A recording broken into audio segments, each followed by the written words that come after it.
Howdy, everybody. Thinking about a moment for hope today, and I promise this isn't promotion or advertising, but yeah, so we're planning on gathering for in-person worship this Sunday for the first time in what feels like forever. Thankful for everyone who's signed up to help out with those efforts.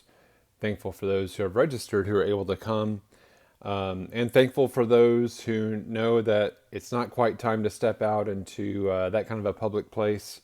Thank you for staying home and worshiping at home. And that's kind of what I want to talk about today, looking at Psalm 95 here in a moment. Is we know how important it is to worship corporately. And I just want you to know that even, as we've been doing worship at home, somehow, and how all this works, it is still corporate worship. We're still doing it together, just not next to each other. And I know that it doesn't feel the same. It doesn't sound the same. I know all that. But know that you're still part of a community that is worshiping together. And so whether or not you can come this Sunday or the following Sunday, you're still part of that group. And again, thank you for making the wise choice on what you need to do for your situation. If you're at those at-risk categories, take care of yourself.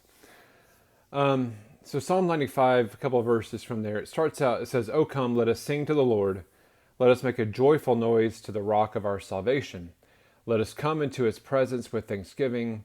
Let us make a joyful noise to him with songs of praise." Then later it says, "O come, let us worship and bow down. Let us kneel before the Lord our Maker, for he is our God, and we are the people of his pasture and the sheep of his hand.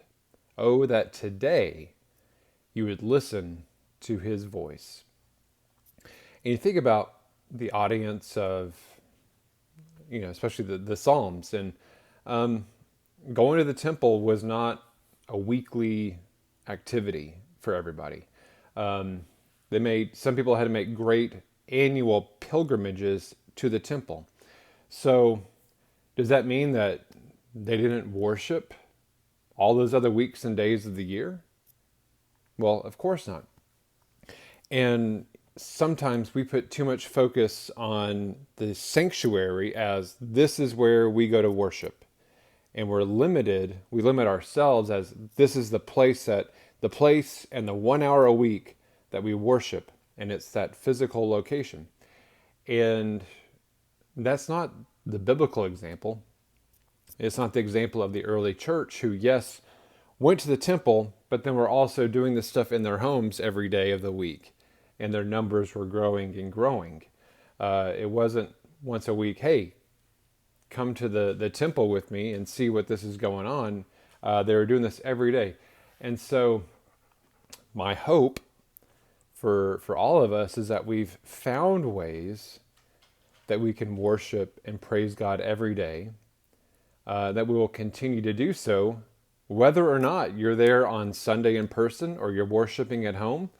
All of us need to find times and ways to worship and bow down, kneel before the Lord in our everyday life. And that'll be quite an example for the world to see. It'd be a stark contrast to how much of the world is acting today. And that's, I think, how we're supposed to be. So that's my hope for you today and for this weekend and then for the days to come. And look forward to seeing you and we can see you. Love y'all. Be good.